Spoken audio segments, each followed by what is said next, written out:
விஜய் ஒரு விஐஎஃப் ப்ராடக்ட். அதாவது விஜய் அப்படிங்கிற ஒரு மனிதன் கிடையாது. விமன் தான். பட் அவர் வந்து ஒரு ஆளுமை கிடையாது. அவர் ஒரு ப்ராடக்ட். அத லான்ச் பண்ணியிருக்கிறது வலதுசாரி இயக்கங்கள் தான் அவர லான்ச் பண்ணி மார்க்கெட்ல கிட்டத்தட்ட 1.25 கோடி பேர்ட்ட வித்திருக்காங்க. இப்ப அந்த ப்ராடக்ட்ட வாங்குன கஸ்டமர்ட்ட, அதாவது 1.25 கோடி தமிழக மக்கள் இருக்காங்கல்ல, அவங்கள்ட்ட போயிட்டு விஜய பத்தி குறை கூறணும் அப்படின்னம்னா, அத அவங்க ஏத்துக்க மாட்டாங்க. ஏன் அப்படின்னா, நீங்க ஒரு கார் வாங்கியிருக்கீங்க. அந்த கார பத்தின ஒப்பீனியன் நீங்க என்ட்ட கேட்குறீங்க அப்படின்னா, நான் எடுத்தோனே அந்த கார பத்தின டிஸ்அட்வான்டேஜ், அதாவது இந்த ரூபாய்க்கு வந்துட்டு இந்த கார் ஒர்த் கிடையாது. இதுல இந்த ஃபியூச்சர்லாம் கிடையாது. நீங்க வாங்குறதுக்கு முன்னாடி கன்சிடர் பண்ணியிருக்கலாம் அப்படின்னு சொன்னா நீங்க நம்ப மாட்டீங்க. அதுக்கு பதிலா வந்துட்டு நீங்க வாங்குன கார் ஓகே தான். பட் மேனுஃபேக்சர் பண்ண கம்பெனி மேல தான் கொஞ்சம் டவுட்டா இருக்கு அப்படின்னா, அட்லீஸ்ட் நீங்க சொல்றத ஓரளவுக்காவது அவரு காது குடுத்து கேட்பாரு. அதே மாரி தான் இன்னைக்கு விஜய் பற்றி நம்ம என்னதான் அதாவது அவரு பண்ணின தவறுகளை ஆதாரபூர்வமாக நாம் கூறினாலும் மக்கள் அதை எடுத்துக்கொள்ள மாட்டார்கள். அதாவது அவருக்கு வாக்களித்த மக்கள் அதை பெரிதாக கன்சிடர் பண்ண மாட்டாங்க. அதனால தொடர்ந்து விஜய் குறை கூறுவதை விட்டுவிட்டு, அவரை தயாரித்த நிறுவனத்தை நாம் குறை கூற வேண்டும். அந்த நிறுவனம் எப்படி இவரை லான்ச் செய்தது என்பதை நாம் மக்கள்ட்ட எக்ஸ்போஸ் செய்யணும். அன்டில் அன்லெஸ் வந்துட்டு விஜய் மேல நம்ம என்னதான் வந்து குறை கூறினாலும், அந்த 1.25 கோடி பேத்துல ஒரு 25,00,000 பேர் வேணா மனம் திருந்தலாமோ ஒழிய, மத்தபடி 1.5 கோடி பேர் மனம் திருந்த வாய்ப்பே இல்லை. அதுவும் இப்போ வந்து ஏடிஎம்கேல இருந்து போறதுனால, மேபி இங்க இருக்க அது கூட பேலன்ஸ் ஆயிக்கும். ஒரு உதாரணத்துக்கு ஏடிஎம்கேல இருந்து போறாங்கன்னு வச்சுக்கோங்க. ஒரு 100 விஐபிஸ் போறாங்க அப்படின்னா, அப்ராக்ஸிமேட்டா அவங்கள்ட்ட ஆளுக்கு 10,000 ஓட்டுன்னு வச்சா கூட 10,00,000 ஓட்டுனாலும், அங்கேருந்து 10,00,000 மைனஸ் ஆயிடும். விஜய்கிட்ட இருக்கிற 10,00,000 ஓட்டு மைனஸ் ஆயிடும். ஸோ இந்த 10,00,000 ஜாயின் பண்றப்ப அந்த 10,00,000 மைனஸ் ஆயிடும். ஸோ அது வந்துட்டு பெரிய இம்பேக்ட்ட உருவாக்காது. ஆனா அந்த ஹார்ட்கோர் விஜய் ரசிகர்கள், வெறித்தனமான ரசிகர்கள் இருக்காங்கல்ல, ஸோ அவங்க வந்து அன்டில் இந்த விஜய்ங்கிற ப்ராடக்ட் ஏற்படுத்தப் போகிற டேமேஜ அவங்க ஃபீல் பண்ற வரைக்கும் அவங்க எக்காரணம் கொண்டும் விஜய விட்டுக் கொடுக்க மாட்டார்கள். ஏன்னா விஜய் மேல அந்த அளவுக்கு வெறித்தனமான அன்பாலும், காதலாலும் பிணைக்கப்பட்டிருக்கிறார்கள். இது எப்படின்னா, ஒரு குடும்பத்தில ஆணோ, பெண்ணோ தன் காதலியையோ, காதலனையோ தன் பெற்றோரை விட அதிகப்படியான அன்பினால் பெற்றோரை கூட எதிர்த்துக் கொள்ள, வீட்டை விட்டு வெளியே செல்லக்கூட தயாராக இருப்பார்கள். அது போன்ற ஒரு பாண்டிங் தான் பிட்வீன் த விஜய் ரசிகர்கள் and the chief minister Vijay. So, அதனால அவங்களுக்கு தங்களுக்கு தனிப்பட்ட இழப்பு ஏற்படும் வரை அவர்கள் எக்காரணம் கொண்டும் திருந்தப் போவது இல்லை. அதனால அவங்களுக்கு வந்துட்டு இந்த ப்ராடக்ட் வந்துட்டு பிஜேபியோட ப்ராடக்ட். பிஜேபி மேனுஃபேக்சர் செஞ்சு அனுப்பிச்சிருக்கு அப்படின்றத நாம எக்ஸ்போஸ் பண்ணியே ஆகணும். அதுக்கு ஆன ஆதாரங்களை நாம் திரட்டி மக்கள் பொதுவெளியில் வைக்க வேண்டும்.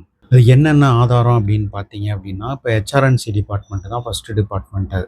அதாவது ஒரு பதவியேத்த தினத்திலிருந்தே அதுக்கான வழிவகைகள் ஸ்டார்ட் ஆயிருச்சு. எப்படின்னா 2 தடவ தேசிய கீதம் பாடுனாங்க பதவியேத்த நாள்லயும். அதுக்கப்புறம் இங்க சட்டமன்றத்தில கவர்னர் உரையப்ப 2 தடவ தேசிய கீதம் பாடப்பட்டது. அது மட்டும் இல்லாமல் ஹெச்ஆர்என்சி டிபார்ட்மெண்ட்டில் உள்ள கட்டமைப்பை மாற்றி அமைப்போம். அதாவது ஹெச்ஆர்என்சி பணத்த திருக்கோயில் செலவுகளை தவிர வேற எந்த செலவும் பண்ண மாட்டோம் அப்படின்னு சொன்னாங்க பாருங்க. அங்க தான் வந்துட்டு ஆர்எஸ்எஸோட ஹார்ட்கோர் அஜெண்டா.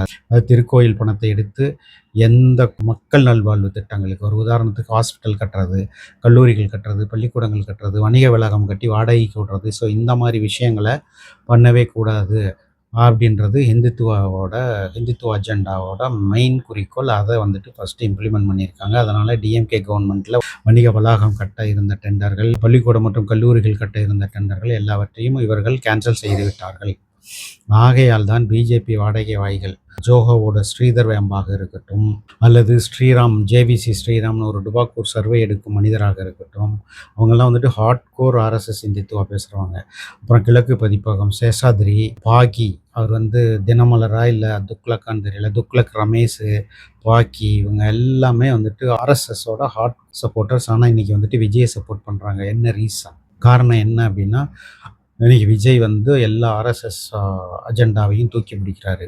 அதே மாரி 100 நாள் வேலைவாய்ப்பு திட்டம் வந்துட்டு இன்னைக்கு நீக்கிட்டு, அத வந்து மாநில அரசோட பர்டன அதிகரிச்சிருக்காங்க. அதுக்கு ஒப்புதல் தெரிவிச்சிருக்காங்க.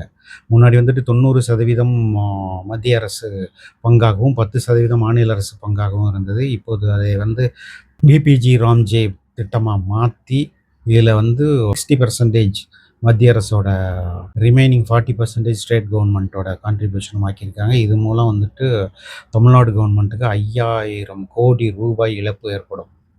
அடுத்து ஆயுஷ்மான் பாரத். இதில 9000 கோடி, அதுவும் திமுக மிக கடுமையாக எதிர்த்தது. இந்த ராம்ஜி விபிஜி ஸ்கீம இப்ப இம்ப்ளிமெண்ட் பண்ணவே கூடாதுன்னு சொல்லிட்டு சட்டமன்றத்திலேயே அவங்க தீர்மானம் போட்டிருக்காங்க. இப்ப தாவேக்காவுல கூட்டணி கட்சிகளா இருக்கிற காங்கிரஸ், ஐயுஎம்எல், விடுதலை சிறுத்தைகள் கட்சிகள் எல்லாம் வந்துட்டு அதற்கு ஆதரவாக, தீர்மானத்திற்கு ஆதரவாக ஆமாம் விபிஜி, ராம்ஜி திட்டத்தை நிறைவேற்றக்கூடாது என்று வாக்களித்தார்கள். ஆனால் இன்னைக்கு என்ன நிலைமை? அத வந்துட்டு சப்போர்ட் பண்ணிக்கிட்டு பதவி கிடைத்தால் போதும் என்று உள்ளார்கள். அது மட்டும் இல்லாமல் இங்கு திமுகவுல இருக்கிறப்ப ஒற்றுமையா இருந்த அந்த கட்சிகள் இன்று திருமாவும், வைகோவும் அடித்துக் கொள்கிறார்கள். இதன் பின்னால் ஆர்எஸ்எஸ் உள்ளது.